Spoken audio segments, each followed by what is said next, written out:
آج کل اگر کوئی یہ کہے نا کہ وہ اپنی شادی کو ایک کاروباری ڈیل کی طرح چلاتا ہے تو ظاہر ہے لوگ فوراً برا مان جائیں گے۔ ہاں بالکل، یہ بات سننے میں ہی بڑی عجیب اور کھٹکنے والی لگتی ہے۔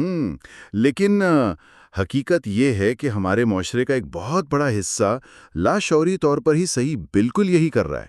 مطلب خاندانی نظام جو کبھی محبت اور قربانی کا دوسرا نام ہوا کرتا تھا نا، اب تیزی سے نفع اور نقصان کے ترازو میں تولا جانے لگا ہے۔ صحیح کہہ رہی ہیں آپ، یہ ایک بہت تلخ حقیقت ہے۔ تو آج کے اس تفصیلی جائزے کا موضوع بھی یہی ہے۔ ہمارے سامنے محمد فاروق راشد صاحب کا ایک انتہائی چشمکشا مضمون ہے جس کا عنوان ہے نکاح، عبادت یا مفاد، جدید معاشرے کا ایک فکری جائزہ۔ فاروق صاحب بحریہ ماڈل اسکول کراچی میں اردو کے استاد ہیں، اور انہوں نے واقعی اپنی اس تحریر میں ایک ایسی دکھتی رگ پر ہاتھ رکھا ہے جسے ہم سب محسوس تو کرتے ہیں لیکن اس پر بات کرنے سے کتراتے ہیں۔ بالکل۔ تو اس سیشن کا جو بنیادی مقصد ہے وہ یہ سمجھنا ہے کہ کس طرح سوشل میڈیا اور یہ جو ہماری تیز رفتار مادی زندگی ہے نا، اس کے زیر اثر انسانی معاشرے کے سب سے مقدس رشتے کو محض ایک سماجی معاہدے میں تبدیل کیا جا رہا ہے۔ چلیں اس بات کی گہرائی میں چلتے ہیں اور دیکھتے ہیں کہ یہ تبدیلی ہمارے گھروں کو کیسے کھوکھلا کر رہی ہے۔ دیکھیں، یہ واقعی ایک ایسا موضوع ہے جو اب ہر گھر کی کہانی بن چکا ہے۔ روایتی طور پر جب ہم نکاح کی بات کرتے تھے تو ذہن میں صرف دو افراد نہیں بلکہ دو خاندانوں کے جڑنے کا تصور بھرتا تھا۔ اسے آنے والی نسلوں کی ایک مضبوط بنیاد سمجھا جاتا تھا۔ ایک بہت وسیع تصور تھا یہ۔ جی ہاں، لیکن مضمون کے بالکل آغاز میں ہی مصنف نے اس بات کی نشاندہی کی ہے کہ آج کی دنیا میں یہ عظیم تصور سکڑ کر محض وقتی اور معاشی ضرورتوں تک محدود ہو گیا ہے۔ یہاں جو بات سب سے دلچسپ ہے وہ یہ ہے کہ ہم نے جدت کے نام پر رشتے کی روح کو ہی فراموش کر دیا ہے۔ روح کو فراموش کر دیا، مطلب ہم نے اس کا اصل مقصد ہی بھلا دیا۔ بالکل۔ مضمون میں بہت خوبصورتی سے خالص اسلامی تعلیمات کا حوالہ دیا گیا ہے۔ مصنف یاد دلاتے ہیں کہ قرآن کریم کی روشنی میں نکاح محض کوئی دنیاوی ضرورت یا کوئی روٹین کی قانونی کارروائی نہیں ہے بلکہ یہ ایک باقاعدہ عبادت ہے۔ عبادت۔ جی، اس کا اصل مقصد دلوں کا سکون اور رحمت کا حصول ہے۔ یہ روح کی تسکین کا ذریعہ ہے، نہ کہ محض ایک سماجی مجبوری۔ عبادت اور سکون، مطلب یہ الفاظ اپنے اندر ایک پوری کائنات سمیٹے ہوئے ہیں۔ لیکن جب میں آج کے اس جدید مفاداتی تصور کو دیکھتی ہوں نا، تو مجھے یہ رشتہ عبادت کے بجائے کسی کارپوریٹ مرجر کی طرح محسوس ہوتا ہے۔ Corporate merger? ہاں، یہ بڑی دلچسپ تشبیہ ہے۔ جی، ذرا تصور کریں، جیسے دو بڑی کمپنیاں آپس میں اس لیے ہاتھ ملاتی ہیں تاکہ مارکیٹ میں ان کا اثر و رسوخ زیادہ ہو جائے اور ان کا ریٹرن آن انویسٹمنٹ یعنی منافع بڑھ جائے۔ وہ ایک دوسرے کے وسائل استعمال کرتی ہیں لیکن ان کے درمیان کوئی جذباتی لگاؤ تو نہیں ہوتا نا۔ بالکل صحیح بات ہے، وہاں صرف اعداد و شمار ہوتے ہیں۔ اور آج کل کچھ جگہوں پر نکاح کو بھی ایسے ہی پیش کیا جا رہا ہے۔ مطلب ایسا لگتا ہے کہ میاں بیوی صبح ناشتے کی میز پر ایکسل شیٹ کھول کر بیٹھے ہیں کہ آج تم نے اتنے فیصد انویسٹ کیا اور میں نے اتنا، تو مہینے کے آخر میں جذبات کا حساب بھی اسی تناسب سے ہوگا۔ تم کما کر لاؤ گے، میں گھر کے کام کروں گی، اور اگر ٹارگٹ پورا نہیں ہوا تو معاہدہ خطرے میں ہے۔ یہ جو کاروباری ذہنیت ہے نا، یہی اس رشتے کی روح کو ختم کر رہی ہے۔ دیکھیں، جب کسی رشتے کی بنیاد ہی منافع اور نقصان پر رکھی جائے تو اس میں کمزوری اور عدم تحفظ کا آنا طے ہے۔ کیونکہ منافع تو ہمیشہ ایک جیسا نہیں رہتا۔ بالکل۔ کارپوریٹ دنیا کا تو اصول یہی ہے کہ جہاں فائدہ ختم وہاں معاہدہ ختم، وہاں کوئی رحمت یا درگزر نہیں ہوتا، وہاں صرف گراف ہوتے ہیں جو اوپر یا نیچے جاتے ہیں۔ صحیح۔ اور بدقسمتی سے آج کے مادی دور نے ذہنوں میں یہ بٹھا دیا ہے کہ ہر رشتے سے کچھ ٹھوس فائدہ ملنا چاہیے۔ مقدس رشتے کو آپ دنیاوی مفاد کی عینک سے دیکھتے ہیں تو انسان ہر وقت یہ حساب لگانے میں مصروف رہتا ہے کہ اسے کیا مل رہا ہے، بجائے اس کے کہ وہ یہ سوچے کہ وہ اس رشتے میں کیا شامل کر سکتا ہے۔ ہاں، اور جب ذہنیت ہی کارپوریٹ ہو جائے تو پھر جو تنازعات پیدا ہوتے نا وہ بھی اسی نوعیت کے ہوتے ہیں۔ مطلب آج کل آپ سوشل میڈیا پر نظر ڈالیں تو عجیب و غریب بحثیں چل رہی ہوتی ہیں۔ جی بالکل۔ مضمون میں بھی اس پر روشنی ڈالی گئی ہے کہ جدید بحثوں میں اکثر یہ زہریلے سوالات اٹھائے جاتے ہیں کہ کیا بیوی صرف گھر سنبھالنے اور کھانا پکانے کے لیے ہے، یا دوسری طرف سے سوال آتا ہے کہ کیا شوہر صرف ایک کمانے والی مشین یا ATM ہے۔ یہ وہ سوالات ہیں جو بظاہر تو حقوق اور برابری کی بات لگتے ہیں، اور پہلی نظر میں ایسا محسوس ہوتا ہے کہ شاید یہ بڑی ترقی پسندانہ سوچ ہے، لیکن حقیقت میں یہ سوالات رشتے کی بنیاد پر وار کر رہے ہوتے ہیں۔ بنیاد کو ہلا رہے ہوتے ہیں۔ جی، کیونکہ یہ سوالات اس پورے وسیع تعلق کو بہت محدود اور مشروط کر دیتے ہیں۔ جب انسان خود کو صرف ایک اے ٹی ایم یا صرف ایک خادمہ سمجھنے لگے تو اس کا مطلب ہے کہ رشتے سے وہ احترام اور وقار چھن چکا ہے۔ اچھا، یہاں آ کر بات واقعی بہت دلچسپ ہو جاتی ہے، کیونکہ میں یہاں ایک بہت اہم تنقیدی سوال اٹھانا چاہوں گی۔ جی بتائیے۔ اگر ہم ایک لمحے کے لیے اس جدید ذہنیت کو سمجھنے کی کوشش کریں تو کیا ان سوالات کے پیچھے کوئی ٹھوس وجہ نہیں ہے؟ میرا مطلب ہے، اگر میاں بیوی واقعی برابر کے شریک حیات ہیں تو کیا معاشرے کی طرف سے ان پر مسلط کی گئی یہ مخصوص اور سخت ذمہ داریاں ہی اس رشتے کو ایک ڈیوٹی یا نوکری کی طرح محسوس نہیں کرواتی؟ یہ ایک بہت ہی ویلڈ پوائنٹ ہے۔ ہاں نا، مطلب آج کے دور میں جہاں معاشی حالات اتنے سخت ہیں، اگر ایک شخص سے یہ توقع کی جائے گی کہ اس نے ہر حال میں کمانا ہے، چاہے وہ ذہنی تناؤ کا شکار ہی کیوں نہ ہو، اور دوسرے پر یہ دباؤ ہوگا کہ اس نے گھر کا سارا بوجھ اکیلے اٹھانا ہے، تو کیا یہ دباؤ ہی انہیں بغاوت پر مجبور نہیں کرتا؟ یہ تھکاوٹ ہی تو ہے جس کی وجہ سے لوگ اسے بوجھ سمجھنے لگے ہیں۔ یہ ایک انتہائی جائز اور زمینی حقائق پر مبنی تنقید ہے، اور مصنف نے اس پہلو کو نظر انداز نہیں کیا ہے۔ دراصل اس سوال کا جواب اس فرق کو سمجھنے میں ہے جو اسلام کے دیے گئے تصور اور ہمارے معاشرے کی اپنائی گئی کلچر کے درمیان ہے۔ اچھا، مطلب ہم نے خود چیزوں کو الجھا دیا ہے؟ بالکل۔ اسلام میں جو اس رشتے کی اصل بنیاد ہے، نہ تو بیوی کو نوکرانی کہا گیا ہے اور نہ ہی شوہر کو کوئی ظالم حاکم قرار دیا گیا ہے۔ یہ دونوں ایک دوسرے کے شریک حیات ہیں اور مددگار ہیں۔ مسئلہ اسلام کے تصور میں نہیں ہے، مسئلہ اس بات میں ہے کہ ثقافتی طور پر ہم نے ان کرداروں کو اتنا سخت اور بے لچک بنا دیا ہے کہ وہ واقعی ایک ڈیوٹی محسوس ہونے لگے ہیں۔ یعنی ہم نے خود ہی ان کرداروں سے باہمی ہمدردی اور لچک کو نکال کر انہیں ایک روبوٹک ٹاسک لسٹ بنا دیا ہے۔ جی، ہم دراصل ایک خوبصورت نظام کو چند مشینی کاموں تک محدود کر رہے ہیں۔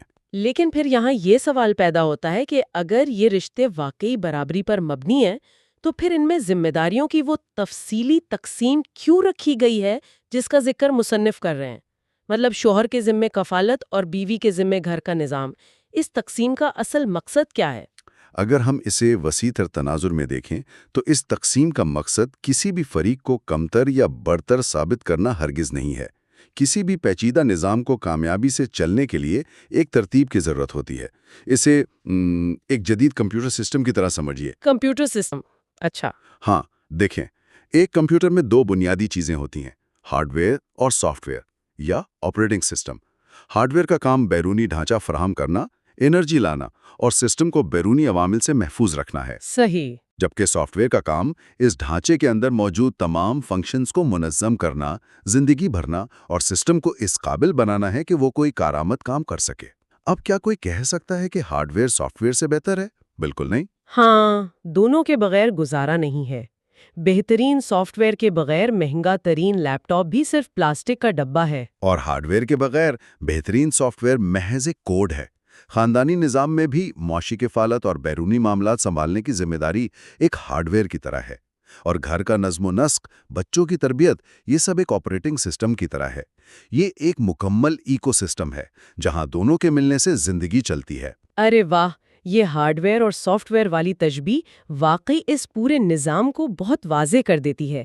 اس سے یہ بات سمجھ آتی ہے کہ دونوں کی اہمیت اپنی اپنی جگہ 100% ہے، اور اس سارے عمل میں جو چیز سب سے زیادہ معنی رکھتی ہے، مجھے لگتا ہے وہ نیت ہے۔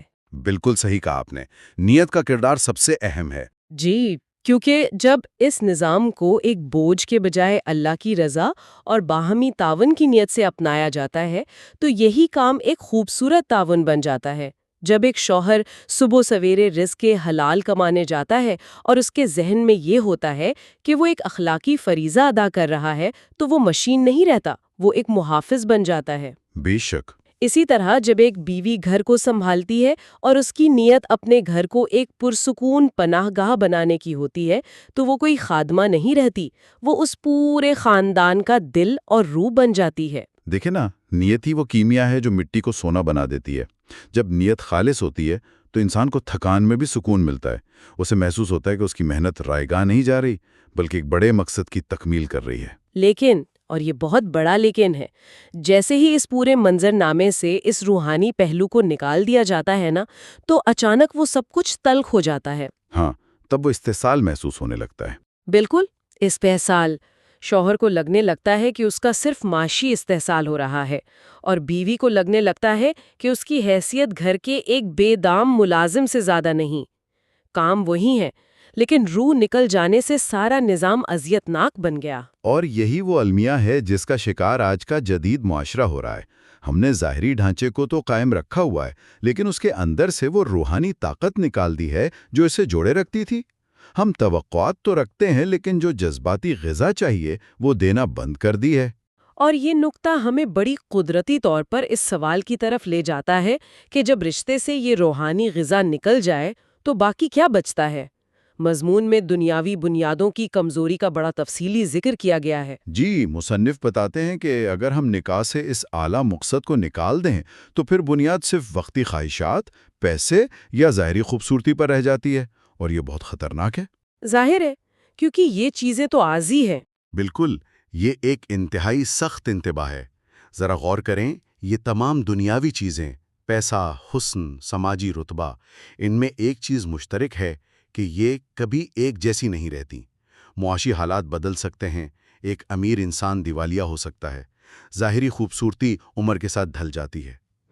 صحیح بات ہے. تو اگر رشتے کی بنیاد ہی صرف اس بات پر تھی کہ دوسرا فریق خوبصورت ہے یا مالدار ہے، تو جب وہ چیزیں نہیں رہیں گی تو رشتے کا جواز بھی ختم ہو جائے گا. جب بنیاد ہی ریت پر ہو تو حالات کی ذرا سی آندھی اسے گرا دیتی ہے. یہ بات اس کارپوریٹ مرجر والی بات سے کتنی جڑی ہوئی ہے نا. اگر دو کمپنیوں کا معاہدہ صرف منافع کے لیے تھا اور ایک کمپنی نقصان میں چلی گئی تو دوسری فوراً معاہدہ منسوخ کر دے گی، کیونکہ اب کوئی فائدہ نہیں رہا. جی بالکل، اور یہی وجہ ہے کہ آج خاندانی نظام تاش کے پتوں کی طرح بکھر رہا ہے. ہاں، جب مفاد پورا ہونا بند ہو جاتا ہے تو تلخ وقت میں ایک دوسرے کا ساتھ دینے کی کوئی اخلاقی وجہ باقی نہیں رہتی. لوگ راستے الگ کر لیتے ہیں. لیکن اس ساری صورتحال کے جواب میں مصنف نے مضمون میں قرآن مجید کی ایک بہت شاندار تشبیہ کا ذکر کیا ہے جس نے مجھے بہت متاثر کیا. آپ لباس والی تشبیہ کی بات کر رہی ہیں؟ جی بالکل. مضمون میں بتایا گیا ہے کہ میاں بیوی کو ایک دوسرے کے لیے لباس قرار دیا گیا ہے. میں اس لفظ کی گہرائی میں جانا چاہوں گی کیونکہ لباس صرف کوئی فیشن سٹیٹمنٹ تو نہیں ہوتا نا. یہ دنیا کی سرد و گرم ہواؤں کے سامنے ایک زرہ یعنی ایک آرمر کا کام کرتا ہے. بے شک، لباس انسان کی حفاظت کرتا ہے. ذرا سوچئے، لباس ہماری خامیوں کو لوگوں کی نظروں سے ڈھانپتا ہے، یہ ہمیں بیرونی حملوں سے محفوظ رکھتا ہے، اور سب سے بڑھ کر یہ ہمیں معاشرے میں عزت اور وقار بخشتا ہے.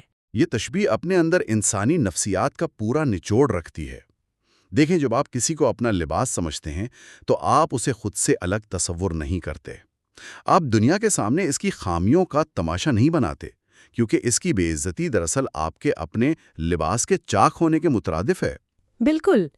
اور اسے اگر ہم آج کے اس مفاداتی مائنڈ سیٹ کے ساتھ جوڑ کر دیکھیں تو کتنا بڑا تضاد نظر آتا ہے. مطلب مفاداتی تعلق میں تو انسان مسلسل دوسرے فریق کی خامیاں تلاش کر رہا ہوتا ہے تاکہ وقت پڑنے پر اسے نیچا دکھا سکے. ہاں، وہ ایک دوسرے کی خامیوں کو ہتھیار کے طور پر استعمال کرتے ہیں. جبکہ لباس ہونے کا مطلب ہے کہ آپ نے اس خامی کو ڈھانپنا ہے.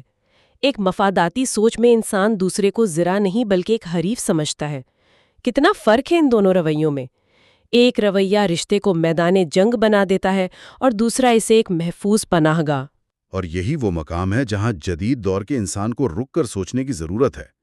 کیا وہ اپنے گھر کو میدان جنگ بنانا چاہتا ہے یا ایک ایسی پناہ گاہ جہاں باہر کی دنیا کی تھکاوٹ اتر سکے؟ تو اس سب کا کیا مطلب ہے؟ ہم نے اس تفصیلی جائزے میں جو مختلف زاویوں سے چیزوں کو دیکھا، اس سارے سفر کا نچوڑ کیا نکلتا ہے؟ دیکھیں، اس ساری گفتگو اور فاروق صاحب کے مضمون کا نچوڑ یہ ہے کہ نکاح کو محض ایک سماجی یا معاشی معاہدے کے طور پر دیکھنا ایک تباہ کن بنیاد ہے. یہ رشتہ ریاضیاتی پیمانوں پر کبھی پورا نہیں اتر سکتا. صحیح. اس کے برعکس، جب انسان پورے شعور کے ساتھ یہ سمجھ لیتا ہے کہ یہ ایک مقدس ذمہ داری ہے، یہ براہ راست اللہ کی رضا کا ذریعہ ہے اور قربانی پر مبنی رشتہ ہے، تو اس سوچ سے انسان کے رویے میں ایک غیر معمولی تبدیلی آتی ہے۔ اس میں صبر آ جاتا ہے اور وہ اپنے فرائض کو بوجھ کے بجائے عبادت سمجھ کر ادا کرتا ہے۔ اور واقعی یہی وہ نقطہ ہے جہاں سے اصل تبدیلی کا آغاز ہوتا ہے۔ جب دو افراد اس احساس ذمہ داری کے ساتھ جڑتے ہیں تو وہ صرف اپنا گھر نہیں بچاتے بلکہ ایک صحت مند خاندان بناتے ہیں۔ اور معاشرہ کوئی آسمان سے اتری ہوئی چیز تو نہیں ہے نا، انہی خاندانوں سے مل کر بنتا ہے۔ بالکل، ایک گھر کا سکون پورے معاشرے کے سکون کا باعث بنتا ہے۔ اس سے پہلے کہ ہم آج کے اس گہرے جائزے کو اختتام کی طرف لے جائیں، میں سننے والوں کے لیے ایک نیا اور فکر انگیز خیال چھوڑنا چاہتی ہوں۔ ہم نے یہ تو دیکھ لیا کہ ایک رشتے کو محض مفاد کے بجائے عبادت اور خدمت کے زاویے سے دیکھنے سے گھر کا ماحول کیسے بدل جاتا ہے۔ لیکن ذرا تصور کریں، اگر ہم اسی مفاد کے بجائے خدمت والی سوچ کو اپنے گھر سے باہر نکال کر اپنی زندگی کے دیگر رشتوں میں بھی شامل کر لیں۔ فرض کریں ہماری دوستی، دفتری تعلقات یا محلے داروں کے ساتھ روابط۔ یہ بہت گہری بات ہے۔ اگر وہاں بھی یہ سوچنا چھوڑ دیا جائے کہ مجھے اس شخص سے کیا مادی فائدہ مل رہا ہے، اور اس کی جگہ یہ سوچیں کہ میں اس کی زندگی میں کیا بہتری لا سکتی ہوں، تو یہ تلخ اور بکھرتا ہوا معاشرہ کتنی تیزی سے ایک پرامن جگہ میں تبدیل ہو سکتا ہے۔ اس سوال پر ضرور غور کیجیے گا۔ آج کے لیے بس اتنا ہی۔ امید ہے یہ باتیں سوچ کے نئے دروا کریں گی۔